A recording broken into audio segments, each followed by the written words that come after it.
Les descriptions de la nature par Humboldt résistent à toute comparaison. Les descriptions de la mer de Biscaye en Furie tiennent une place intermédiaire entre les formules les plus puissantes de Kant à propos du sublime et la description du maelstrom par Poe, mais elles dépendent irréversiblement de leur instant historique. Le raisonnement par lequel Solger et Hegel concluent de l'indétermination crépusculaire du beau naturel à son infériorité était erroné. Goethe pouvait bien encore établir une distinction entre les objets dignes de la peinture et ceux qui ne le sont pas. Il fut ainsi conduit à glorifier la chasse aux motifs et une peinture de sites qui ne furent même plus du pompier des éditeurs du Jubilé. Cependant, l'étroitesse classificatrice des jugements de Goethe sur la nature, et parce qu'ils reposent sur le concret, en tout cas supérieure à la déclaration banale selon laquelle tout est également beau. Il est vrai que la définition du beau naturel s'est inversée sous la contrainte du développement de la peinture. On a trop souvent remarqué avec un esprit facile que les œuvres kitsch ternissaient les couchers de soleil eux-mêmes. Ni la faiblesse rectifiable des réflexions, ni la pauvreté de l'objet de la recherche ne sont responsables du destin malheureux de la théorie du beau naturel.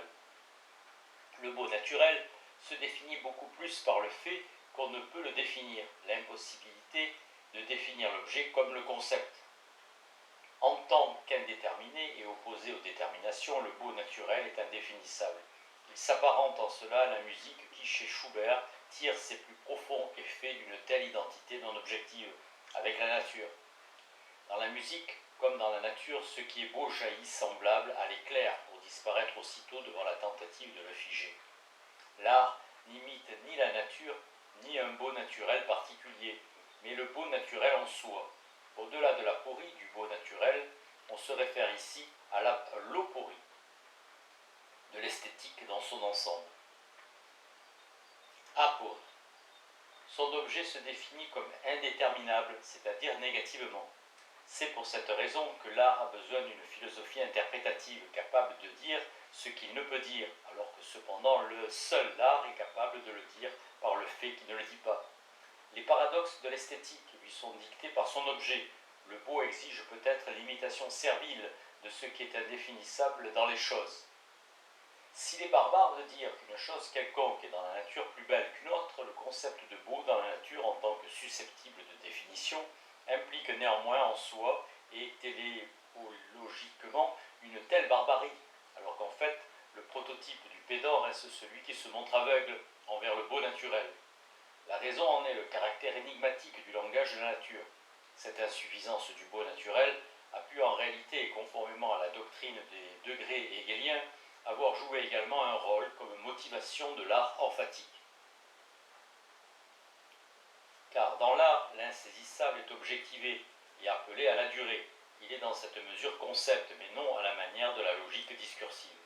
La faiblesse de la pensée en face du beau naturel, faiblesse du sujet, et sa force objective exigent que le caractère énigmatique du beau naturel se reflète dans l'art et soit en conséquence défini par le concept, étant à nouveau entendu qu'il ne s'agit pas ici de quelque chose de conceptuel en soi. Le Wanderer's Nachtlied est incomparable car ce n'est pas tant le sujet qui parle ici, lequel aspirerait plutôt à rester d'un bout à l'autre dans son mutisme, comme en toute œuvre authentique, mais parce qu'il imite par son langage le langage indicible de la nature.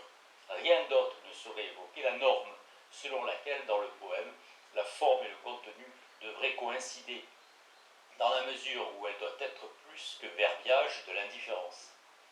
La nature comme chiffre du réconcilié, le beau naturel est trace du non-identique dans les choses sous le sortilège de l'identité universelle. Tant qu'il s'agit, aucun non-identique, tant qu'il agit, aucun non-identique n'est positivement là. Il en résulte que le beau naturel demeure aussi diffus et incertain de la même manière que tout ce qu'il promet déborde le domaine de l'intra-humain. La souffrance, en face du beau, nulle part plus réelle que dans l'expérience de la nature, et autant nostalgie de sa promesse, sans que ce beau se révèle en elle, qu'elle est douleur devant l'insuffisance du phénomène, qui le refuse, tout en voulant lui ressembler. Ce processus se prolonge dans les relations qu'on entretient avec les œuvres d'art. Involontairement et sans intervention de la conscience, le contemplateur s'engage à se plier aux exigences de l'œuvre afin de la faire parler. Dans cette réceptivité qu'on admire chez le contemplateur subsiste l'épanouissement dans la nature, le pur abandon. Dans le beau naturel coexiste l'impuissance de toute promesse et le côté ineffaçable de celle-ci. Même si les mots n'atteignent pas la nature et trahissent son langage en faveur de ceux dont elle se distingue qualitativement, aucune critique de la théologie de la nature ne peut éluder le fait que les pays méridionaux connaissent des jours sans nuages, qui sont là comme s'ils attendaient d'être perçus. En déclinant comme ils ont commencé, sereins et rayonnants, ils donnent l'impression que tout n'est pas perdu et que tout pourrait s'arranger. Mort, assieds-toi sur le lit, et cœur, soyez attentifs. Un vieil homme déclare dans la faible lueur et sous les franges de l'aurore, au nom de Dieu l'Éternel, je vous le déclare, monde, et même si tu en souffres, tout recommence et tout appartient. L'image du plus ancien dans la nature est paradoxalement, si on la retourne, le chiffre de ce qui n'est pas encore du possible en tant qu'apparition de celui-ci. Il est plus qu'un existant, mais y réfléchir est déjà presque sacrilège. On ne peut ni juger ni garantir que la nature parle ainsi, car son discours n'est pas un jugement, pas plus que la promesse fallacieuse que la nostalgie se renvoie. Dans l'incertitude, l'ambiguïté du mythe se transmet au beau naturel, tandis que simultanément, dans la nature phénoménale, son écho, la consolation, s'éloigne du mythe. Contrairement à Hegel, philosophe de l'identité, la beauté naturelle est proche de la vérité, mais se voile au moment où elle en est le plus proche. L'art l'a également pris au beau naturel. Cependant, la limite du fétichisme de la nature, superfuge panthéiste, qui n'est rien d'autre que le masque affirmatif de la fatalité sans fin, est tracée par le fait que la nature, dans son éveil timide et éphémère à la beauté, est encore loin d'exister. La honte que suscite le beau naturel provient de ce que l'on détruirait, le non encore étant, en l'appréhendant dans les temps. La dignité de la nature est celle d'un non encore étant qui refuse par son expression l'humanisation intentionnelle. Cette dignité s'est transmise au caractère hermétique de l'art, à son refus, préconisé par Hölderlin. De toute utilisation serait-elle sublimée par l'intervention de la sensibilité humaine. La communication est en effet l'adaptation de l'esprit à l'utile, par laquelle il s'insère dans la catégorie des marchandises, et ce qu'aujourd'hui on appelle sens participe à cette monstruosité. L'élément sans faille, cohérent et spécifique des œuvres d'art est copie du silence, à partir duquel seulement s'instaure le discours de la nature. Face au principe dominant, comme face au chaos diffus, le beau dans la nature est un autre, auquel ressemblerait le réconcilié. Métacritique de la critique hegelienne du beau naturel. Hegel passe au beau artistique à partir du beau naturel qu'il concède dans un premier temps. En tant qu'idée sensible, objective, le vivant dans la nature est beau, dans la mesure où le vrai, l'idée dans sa forme naturelle la plus proche en tant que vie, est là, immédiatement dans la réalité conforme particulière. Cette phrase, qui d'avance rend le beau naturel plus pauvre qu'il n'est, donne là un exemple d'esthétique rigoureuse, résultant de l'identification du réel avec le raisonnable, et plus spécifiquement de la définition de la nature en tant que définition de l'idée dans son altérité. Cette identification est d'office mise en compte du beau naturel. La beauté de la nature découle de la théodicée hegelienne, du réel. C'est parce que l'idée ne doit pas pouvoir être autre que telle qu'elle se réalise, que son apparition première ou sa forme naturelle la plus proche sont conformes et donc belles. Les limites dialectiques sont immédiates et ne peuvent s'appliquer à la nature en tant qu'esprit, car la nature doit être l'esprit dans son altérité, sans lui être immédiatement réductible. Il s'agit certes là d'une intention polémique à l'encontre de Schelling. Le progrès de la conscience critique est manifeste. Le mouvement hegelien du concept recherche le vrai non exprimable immédiatement dans la dénomination du particulier, du limité, du mort et du faux. À peine est-il apparu que le beau naturel disparaît. Cependant, c'est seulement à cause de cette immédiateté sensible que le beau naturel vivant n'est beau ni pour lui-même, ni produit par lui-même comme beau, ou à cause de sa belle apparence. La beauté naturelle n'est belle que pour autre chose, c'est-à-dire pour nous, pour la conscience concevant la beauté. L'on pourrait ainsi passer à côté de l'essence du beau naturel, à côté précisément de l'anamnésis, de ce qui n'est pas simplement pour autre chose. Cette critique du beau naturel est conforme dans son ensemble à l'un des moments essentiels de l'esthétique hegelienne, à son orientation objectiviste, dirigée contre la contingence de la sensibilité subjective. Même le beau, qui se présente comme indépendant du sujet, c'est-à-dire comme quelque chose d'absolument non fabriqué par l'homme, est victime du soupçon de faiblesse subjective. Hegel lui compare immédiatement l'absence de définition du beau naturel. Il manque essentiellement à l'esthétique de Hegel de concevoir tout ce qui parle et ne serait pas significatif. Cela manque également à cette théorie du langage. On pourrait d'une manière immanente objecter à Hegel que sa propre définition de la nature en tant que définition de l'esprit dans son altérité non seulement ne les oppose pas, mais les associe l'un à l'autre sans s'inquiéter par la suite, aussi bien dans l'esthétique que dans la philosophie de la nature, du moment qu'il est dit. L'idéalisme objectif de Hegel devient dans l'esthétique une prise de position grossière et presque irréfléchie en faveur de l'esprit subjectif. Ce qui est vrai ici, c'est que le beau naturel, en promettant fermement quelque chose de supérieur, ne peut s'en tenir à une simple promesse, ne peut trouver son salut qu'au travers de la conscience qui lui résiste. L'objection pertinente adressée par Hegel au beau naturel correspond en tout point à sa critique du formalisme esthétique, critique en même temps de l'hédonisme ludique qui rejette l'esprit bourgeois d'émancipation du XVIIIe siècle. En tant qu'abstraite, la forme du beau naturel est d'une part forme déterminée et donc limitée, et d'un autre côté, elle contient une unité et un rapport à soi abstrait. Cette catégorie de forme est ce qu'on appelle régularité, symétrie, puis légalité et enfin harmonie. Hegel parle par sympathie pour le progrès de la dissonance, sourd au fait que celle-ci tienne tant de place dans le beau naturel. C'est à cette fin qu'à son apogée hegelienne, la théorie esthétique précède l'art. C'est seulement en tant que sagesse neutralisée qu'après Hegel, elle resta en retrait de l'art. Les rapports purement formels et mathématiques, qui jadis devaient constituer les fondements du beau naturel, entrent en rivalité avec l'esprit vivant. La théorie esthétique tombe sous la condamnation du subalterne, du prosaïque. La belle régularité et beauté de compréhension abstraite, ce mépris pour l'esthétique rationaliste, trouble cependant le regard que porte Hegel sur ce qui dans la nature échappe à son réseau conceptuel. Littéralement, le concept de subalterne apparaît dans le passage du beau naturel au beau artistique. Cette importance lacune du beau naturel nous conduit à présent à la nécessité de l'idéal qu'on peut trouver dans la nature et auquel, opposé à lui, la beauté naturelle semble subordonnée. Mais le beau naturel est en ce sens subordonné chez ceux qui l'apprécient, non en soi.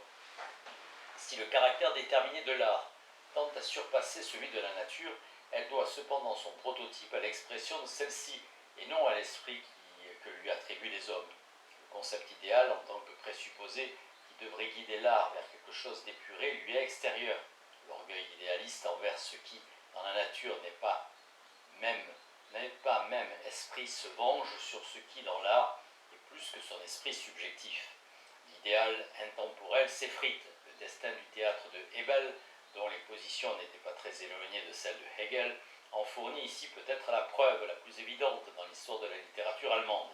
Hegel déduit l'art d'une manière assez rationnelle et sous l'abstraction étrange de sa genèse historique, de l'insuffisance de la nature. La nécessité du beau artistique provient évidemment des insuffisances de la réalité immédiate, et on doit lui assigner pour tâche de représenter l'apparition de la vie et surtout celle de la vie spirituelle. Même extérieurement, dans son autonomie, il doit également faire que l'extérieur corresponde à son concept. C'est seulement ainsi que le vrai peut échapper à son contexte temporel, à sa dispersion dans la série des finitudes. Il est devenu du même coup phénomène extérieur qui ne révèle plus l'indigence de la nature, ni celle de la réalité, mais une existence digne de la vérité. La substance de la philosophie hegelienne est mise à nu dans ce passage. Le beau naturel ne se légitime que par son déclin, par le fait uniquement que son insuffisance s'érige en raison d'être du beau artistique. Par là même, il est par sa vocation subsumé à une fin, et même à une fin radieuse et affirmative, docile envers un lieu commun bourgeois qui date pour le moins de d'Alembert et Saint-Simon.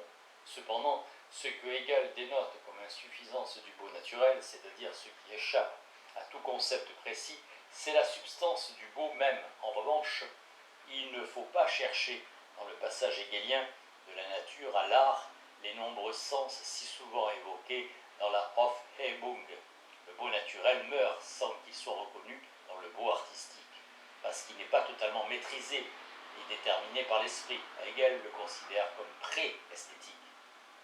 Mais l'esprit souverain est l'instrument et non le contenu de l'art.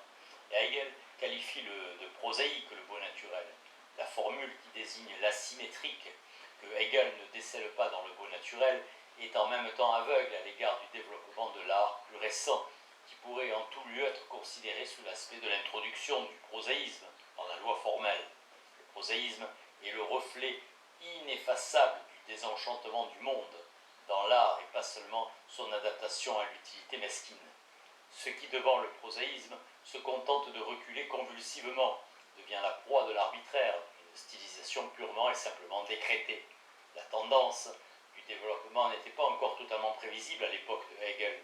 Elle ne coïncide nullement avec le réalisme, mais se réfère à des procédures techniques, autonomes, libérées à la fois de la référence à l'objectivité comme au lieu commun. L'esthétique de Hegel est restée à son égard classique et réactionnaire. Chez Kant, la conception classique du beau était compatible avec le beau naturel. Hegel, lui, sacrifie le beau naturel à l'esprit subjectif, mais le subordonne au classicisme, qui lui est incompatible et extérieur, peut-être par crainte d'une dialectique qui ne cesse pas même en face de l'idée du beau, l'idée de beau. Il faudrait que la critique hegelienne du formalisme kantien rende valable le concret non formel, mais Hegel n'y parvient pas. C'est peut-être pourquoi il confond les moments matériels de l'art avec son contenu objectif. En rejetant le caractère éphémère du beau naturel et de tout ce qui n'est pas conceptuel, il se montre obstinément indifférent au motif central de l'art, qui est de chercher petit à petit sa vérité dans le fuyant et le fragile. La philosophie de Hegel achoppe devant le beau, en mettant sur le même plan la raison et le réel par la substance de leur médiation. Il hypostasie la prise en charge de tout étant par la subjectivité en tant qu'absolu, et le non identique ne vaut pour lui que comme entrave de la subjectivité, au lieu de définir l'expérience de ce non identique comme but et émancipation du sujet esthétique. L'esthétique dialectique en progrès devient nécessairement et également critique de l'esthétique hegelienne. Passage du beau naturel au beau artistique. Le passage du beau naturel au beau artistique est dialectique en tant que passage à la domination est artistiquement beau, ce qui est objectivement dominé dans le tableau et qui, en vertu de son objectivité, transcende la domination. Les œuvres d'art s'arrachent à celle-ci en transformant en travail productif l'attitude esthétique sensible au beau naturel, travail calqué sur le travail matériel. Mais en tant que langage humain, à la fois réconcilié et organisateur, l'art aimerait se rapprocher de ce qui, dans le langage de la nature, se ferme aux hommes. Les œuvres d'art ont tant de points communs avec la philosophie idéaliste qu'elles repoussent la réconciliation dans l'identité avec le sujet. En vérité, cette philosophie a ici l'art pour modèle, comme l'exprime expressément Schelling, et non l'inverse. Ils étendent à l'extrême la sphère de domination des hommes d'une manière toutefois non littérale, mais grâce à l'établissement d'une sphère pour soi qui, précisément par son immanence établie, se distingue de la domination réelle et la nie ainsi dans son hétéronomie. Par cette polarisation et non par la pseudomorphose de l'art en nature, les deux sont médiatisés l'un par rapport à l'autre.